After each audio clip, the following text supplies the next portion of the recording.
Insano, mungkin ini the first time bertemu untuk di depan media. Mungkin gimana perihal yang lagi rame, semua tertuju semua kepada dirimu? Ya mungkin banyak orang yang nggak tahu cerita sebenarnya kan, tapi aku sekarang mulai muncul karena memang udah banyak berpikir sepertinya orang-orang harus tahu cerita sebenarnya seperti apa, karena memang sekarang ini udah ditunggangi oleh banyak pihak sehingga memang ya mata itu jadi makin kacau. Tapi mungkin apa yang mau diklarifikasikan, bagian mana gitu yang paling ingin kamu klarifikasi gitu? Ya, jadi memang ini tuh memang udah banyak banget berita-berita yang dipelintir. Jadi memang kisahnya itu memang dari awal aku nikah 7 tahun, ya kan, dari awal itu memang memang udah ada konflik. Dari awal memang udah ada konflik. Terus 2023 itu aku ngomong sama Mawa kalau aku udah nikah lagi, padahal belum, dengan harapan aku pingin Mawa jadi lebih lembut, tutur katanya jadi lebih baik, mengerti momentum saat berbicara. Dan waktu itu dia sempat mengiyakan, sempat bilang iya, terus lanjutkan pernikahan dengan keadaan seperti itu. Karena dia berubah, terus habis itu aku ngomong kalau waktu itu aku bohong, aku tidak menikah lagi. Dan aku harap Mawa jadi lebih baik sama seperti waktu itu. Nah itu yang buat aku punya persepsi bahwasanya kayaknya lebih baik poligami aja, lebih baik. Bukan lagi kalau bisa merubah Mawa seperti itu caranya atau tidak gitu kan. Karena waktu itu memang dari 2023 walaupun sudah berubah tapi konflik lagi ya kan, karena tadi cara bicara, komunikasi sama kalau misalnya yang dilihat di podcast dia setiap tahun, setiap hari kayak gitu yang aku terima. Bentuk rasa kecewa? Bukan, jadi cara ngomongnya itu meras. Aku pulang kerja capek, diras. Ya kan, pulang kerja capek, kadang-kadang nggak lihat momentum. Bahkan kadang-kadang pernah minta pecat karyawan karena karyawannya cewek tanpa alasan yang objektif. Memang cemburuan kah atau bagaimana? Mungkin terlalu posesif juga, itu yang buat kadang-kadang nggak nyaman. Ya. Padahal karyawannya waktu itu karyawan yang ya salah satu karyawan terbaik, terus habis itu minta dikeluarin tanpa alasan yang jelas. Terus habis itu dia bilang ada ngeluarin statement bahwasanya lebih baik aku atau dia yang keluar lah, urusannya apa kan nggak ada urusannya. Kemudian juga dia sering keluar rumah tanpa izin, sering lebih dengerin keluarganya dan teman-temannya. Kemudian banyak hal yang sebenarnya aib-aib yang bisa aku buka, tapi aku lebih milih untuk membatasi itu. Dan yang paling sulit itu memang untuk urusan berhubungan juga dia sering.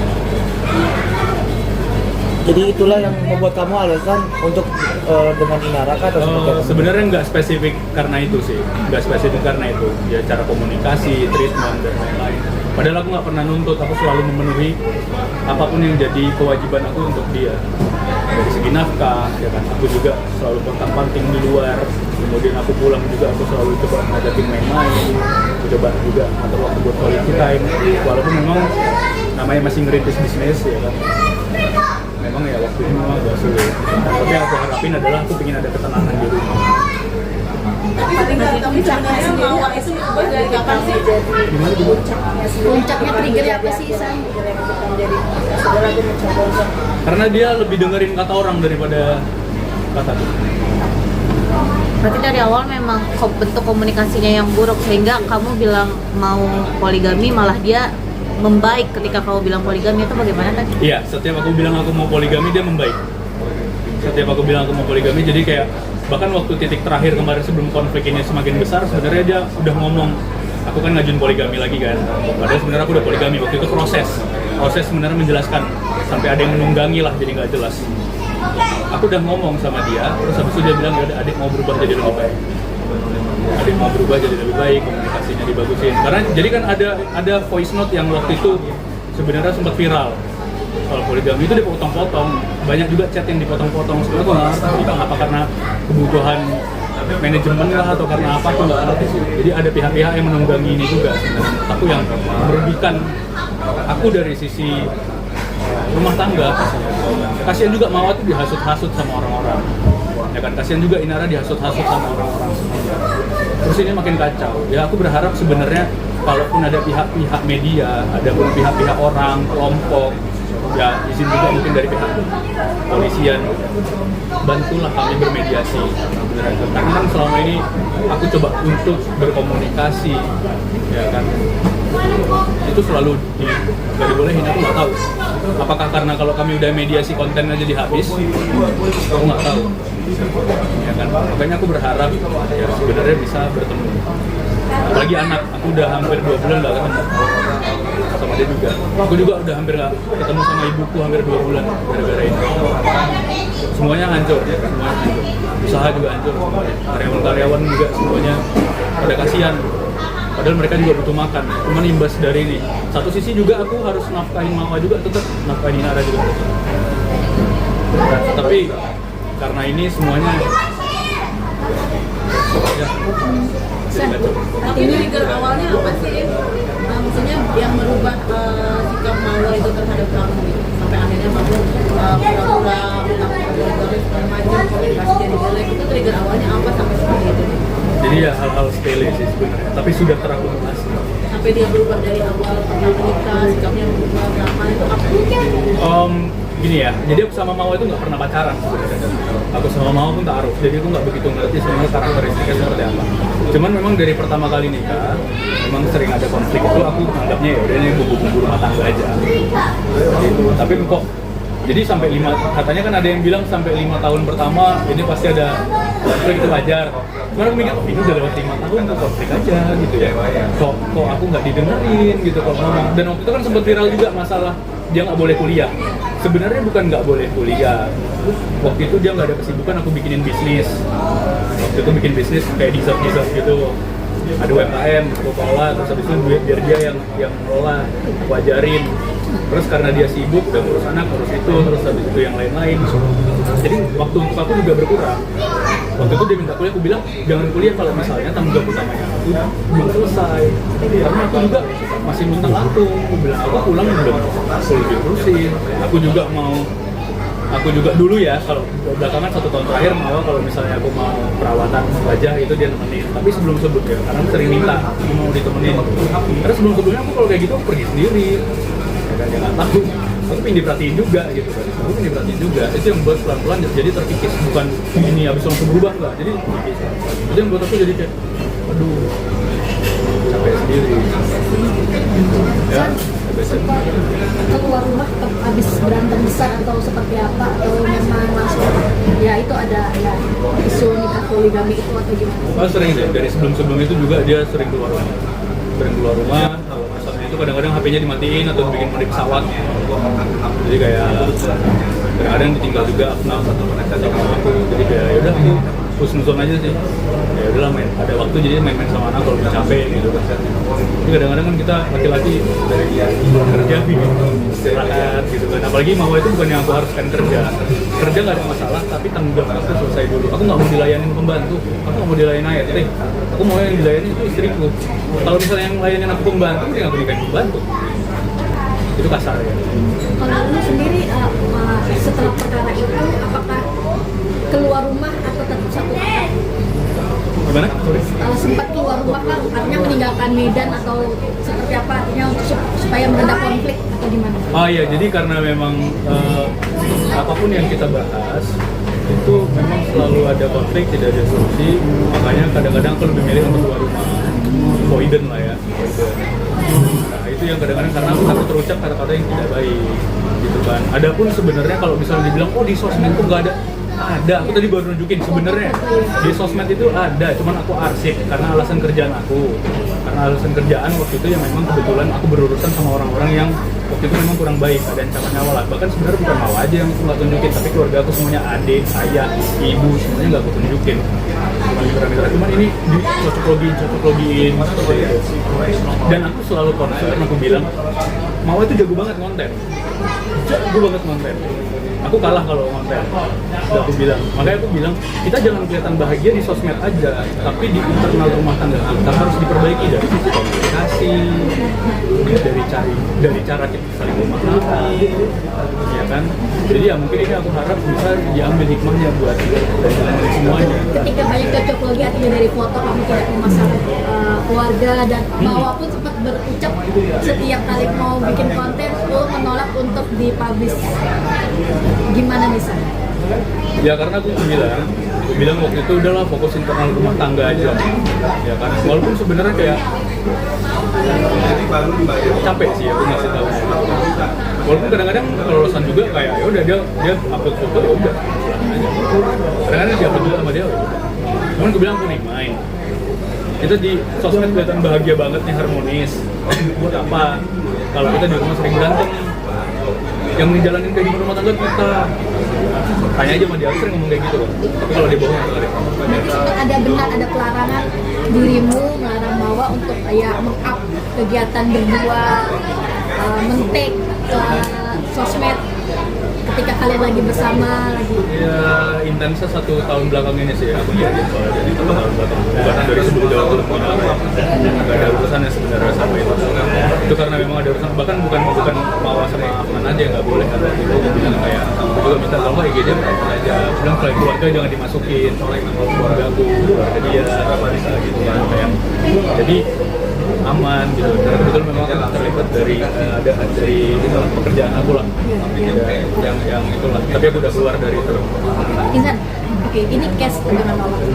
Case dirimu dengan Inara seperti apa sih artinya, pertemuannya dari kapan dan bisa sebegininya besar? Ya aku dikenalin waktu itu sama temannya aku, sama teman Mawa juga sebenarnya. Inisial A. Waktu itu dikenalin di rumahnya. Untuk alasan kolaborasi bisnis, jadi kayak aku ngerasa udah waktu itu juga hari pertama aku datang kayak biasa-biasa aja, sebenarnya nggak ada niatnya gimana-gimana karena waktu itu aku udah train juga urusan rumah tangga, jadi kayak aku berharap udah bisa nyibukin diri lebih sibuk lagi sampai pada akhirnya kita ya udah nikah ya kan. Cuman memang kemarin karena mungkin Inara ngerasa dirugikan, jadi Nara sempat konflik juga sama aku, jadi gak enakan gitu kan. Tapi aku udah kasih tahu, aku coba mediasi kan kedua belah pihak ya, aku ke Mama juga iya, ke Ina juga iya, coba jelasin. Jadi ya sama Inara kemarin alhamdulillah udah lebih baik. Tinggal tahu aku gimana, cuman dia nggak tahu sih masih dilarang sama orang-orang di sekitar.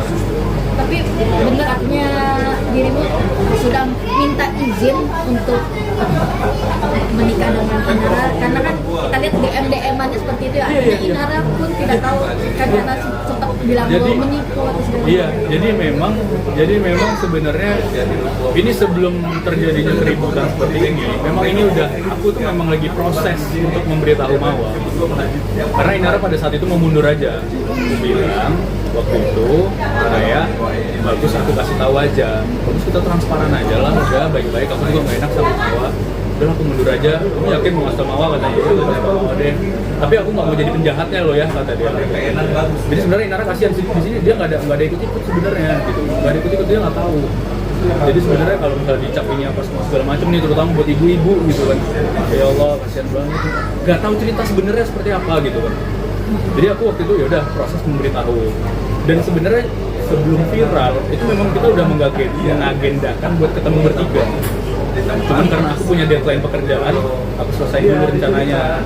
Dan pada saat itu memang ada direncanakan ketemu bertiga. Nggak tahu datang satu orang ini, nggak tahu ujuk-ujuk ngasih CCTV. Harusnya kalau niat orangnya baik, nanya sama aku, tabayun, kirim, tanya, ini memang bener gini, kalian ada apa? Sambil punya tanya, ya kan? Harusnya seperti itu. Ini datang ujuk-ujuk. Memang niatnya ngancurin berarti. Aku nggak tahu ada niat jahat seperti apa gitu ya. Itu biar kita kasih ini aja lah kepada kepolisian. Tapi sebenarnya Inara pun tahu bahwa dirimu sudah punya Mawa atau memang lagi sedang proses berpisah itu seperti apa sih? Karena kan kita tahu pemberitaan Inara merasa kamu berproses, dibohongi segala macam. Karena kan pada saat itu sebenarnya dari awal sampai nikah aku sama Inara itu, Inara tidak ada menanyakan status aku. dan aku juga tidak punya kewajiban untuk menjelaskan. Tapi memang salah aku sih tetap. Memang salah aku tetap. Jadi memang tidak ditanya. Ada obrolan maksudnya dengan menanyakannya seperti apa dan mungkin kamu menjelaskan Ya, aku lebih ke nggak ada menjelaskan apa. Jadi kayak nggak ada bahas soal hubungan atau apapun. Tapi pas nikah aku kasih tahu. dan reaksinya seperti apa itu. Kaget lah waktu itu. Dia mau mundur lah, udah aku nggak ikut lah katanya. Aku nggak ikut katanya. Takut katanya gitu. Bisa nih aku jelasin kayak nanti aku kasih tahu sama mau karena dulu 2023 dia sempat ngizinin aku bilang gitu. Jadi aku coba deh. Jadi waktu itu aku kayak udahlah edukasi mau bilang nanti bisa kolaborasi nih. Ini punya potensi ini punya potensi ini. Bilang gitu kan. Kayak aku bilang kayak lebih bagus kayak ya udah kita terang-terangan aja gitu kan. Ada istri pun daripada ya aku bukan melihara 100 aspri kan. Aku nggak melihara 100 aspri, maksud aku menurut aku ya, aku bukan menjelekkan. Menurut aku ketika mau menghargai satu Berarti memang Inara tahu ya dirimu sudah menikah. setelah aku nikah, Setelah ijab kabul berarti atau di saat itu? setelah aku nikahin Setelah ijab kabul. Awalnya setelah nikah berapa lama jedanya? ya, beberapa hari setelah itu. Berapa hari? Dan Taunya bagaimana? Karena DM-an mau Kayak waktu itu Nara mulai curiga, jadi aku kayak ngerasa takut bohong lebih jauh gitu kayak aku kasih tanggalnya kapan sih? ya Tanggalnya belum nikah sama 7 Agustus. 7 Agustus. Dan itu ada 2 keluarga. Oh enggak, dari keluarga Inara aja. Karena kan kita kalau laki-laki bukan wali. Yang menikahkan katanya isunya abangmu. Iya, enggak abangnya dia lah. Gimana kalau? Abangnya ada mamanya. Mungkin ada lagi. Mungkin kan ini kan tadi berhubungan dengan soal CCTV ya. Siapa? Iya. Mungkin kamu mengetahui kak sosok orang tersebut karena kan isunya kan itu kan Virgon ya. Mungkin ya soalnya kan emang isu-isu di media kan ya Virgon. Enggak, aku nggak bisa nuduh langsung sih. Nggak bisa nuduh langsung, tapi yang jelas ini menurut aku di belakang ini komplotan. Memang udah komplotan, jadi kalau menurut aku belum bisa nuduh secara personal. Karena ini memang terorganisir banget dan pas banget memang momentumnya ada momentum di urusan rumah tangga jadi memang di belakang ini aku udah tahu sih orang-orangnya siapa aja tapi belum bisa bilang sekarang itu biar jadi tugasnya bapak penyidik aja. Insya Allah kita percayalah karena memang banyak sih masalah kemarin bisa dikenain bukan illegal akses saja ini masuk jadi pencemaran nama baik kemudian juga ada pendistribusian video dan foto kemudian ada macam-macam. Tapi pihak siapa mungkin? Ya karena kita tahu kan itu kan ranah pribadi